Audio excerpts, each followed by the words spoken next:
What is the most powerful force in the universe? Is it the wind?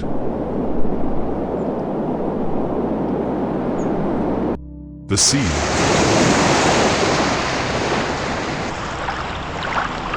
The sun? Viruses? Wealth? The cold?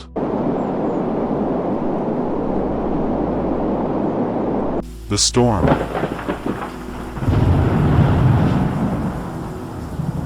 The flood?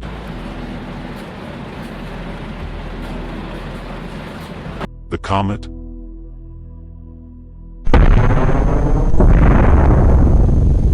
Is it love? As powerful as these forces may be, they do not get my vote. I am certain that the most powerful force in the universe is choice, the product of free will, bestowed by our Creator. It is so powerful that it can be used by tiny creatures like us, to reject the eternal Almighty God and Creator. The Creator gave the creature power over himself. Imagine how remarkable that is. But what is choice really? Is it the use of an any-mini-miny-mo selection methodology? In the biblical sense, is it casting lots? Is it akin to rolling dice across a table of options? No. These are relegations of choice to chance. Choice is driven by intentionality. Choice is the deliberate separation of alternatives. Choice has the power of the wind, because it sets one's soul a-sail toward distant destinations, under fluffy clouds of hope, and on the way, navigating deep dangerous waters where reside monsters. And then finally landing the soul upon the shores of destiny. Choice gives birth to destinies, and these destinies are derived from the contents of the choices being made. God chose to make man, and from that choice, many destinies have unfolded and continue to unfold.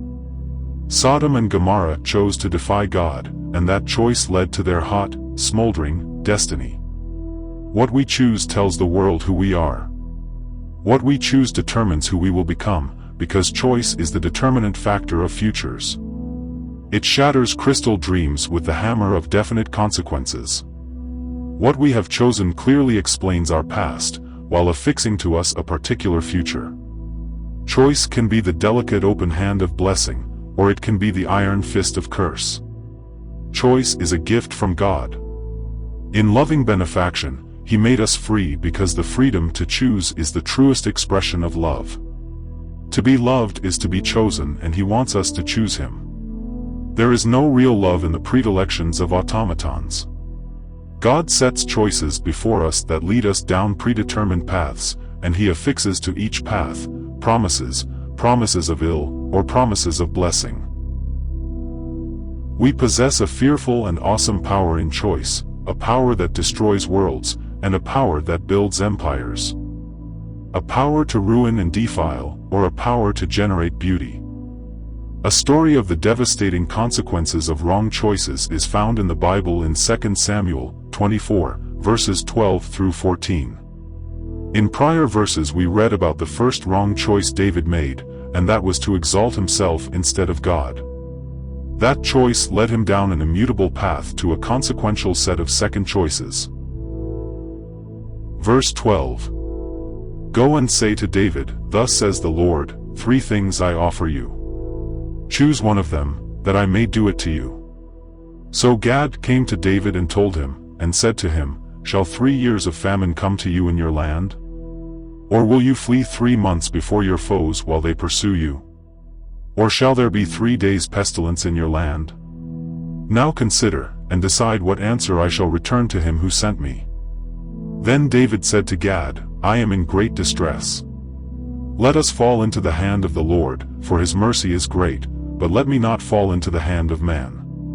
The fate of an entire nation hung on David's choice between afflictions, which they only faced because of the previous wrong choice of this one man.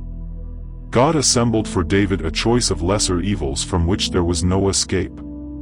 If we choose the paths God has hacked clear for us to follow, and set our feet on these trails, then we will avoid the land of snakes and beasts that would devour our souls. Choose well and we will find our way to healthful, happy destinations where our souls will be kept safe, preserved. If however we err in our choosing and believe some contrary spirit, accepting its invitation to follow paths and promises contrary to God, we will plummet over dangerous precipices, breaking our bones in the valley of despair. We will harvest fruit of that dark path, a fruit whose taste may be sweet in the beginning, but ends in destruction. Freedom to choose is not freedom from consequence. God gifted free will choice to a man and a woman in Eden, sturdily fastening his promises to the alternate paths they might follow. But the father and mother of all men listened to a contradicting spirit, who convinced them that God's command needed reevaluation, and that his promises were only empty self-serving threats designed to rob men and women of their rightful power to know all, have all, experience all, and be all.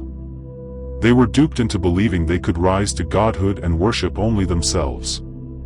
But God's promises are always true, and anyone who contradicts him is a liar, and proof of the Edenic lie is in the fruit of the choice, a world full of murder, war, sickness, death, hate, decay, and all those manifestations of darkness called evil. All of this resulted from the lie that was chosen as truth. Choice turned the world upside down, wrecked its harmonious coexistence with deity, and insulted its maker. Each of us faces a Garden of Eden experience each day, and we replay the Edenic story in our lives every time we are faced with choosing between good and evil. Choice is a huge responsibility. Choice is a power, it is a force, a tool, it is a predictive element of future states of happiness or gloom. It is an assembler of fates. It is a tool by which we may shape lives for glory or shame. It is used to build or destroy. Choice, the most powerful force in the universe? Oh yes, and the truth of our thesis grows larger with examination. The cogency of its vital parallels fills the nostrils so much that the mouth must proclaim, choice is the most powerful force in the universe.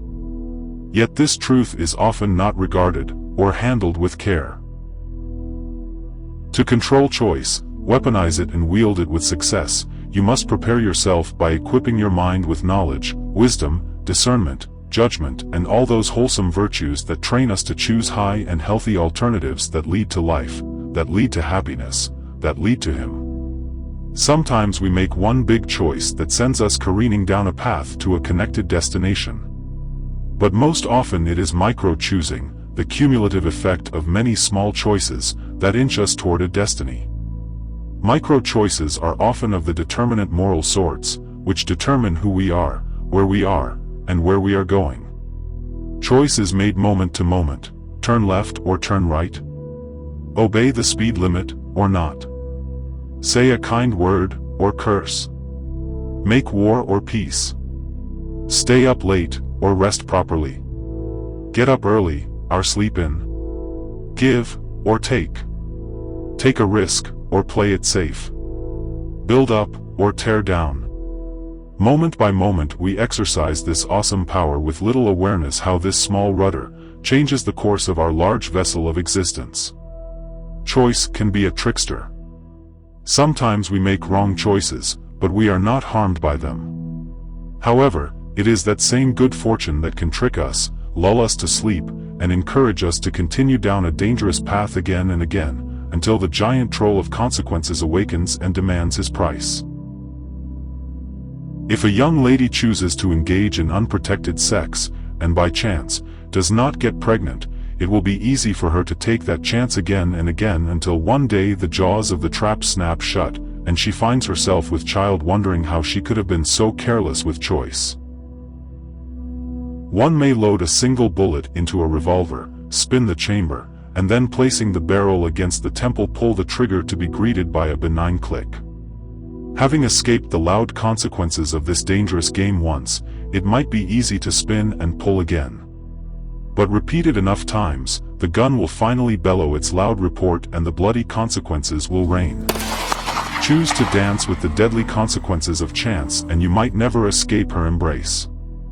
God operates the laws of chance the way a pilot operates an aircraft. He applies the throttle and the brakes, eventually landing our souls upon His predetermined will.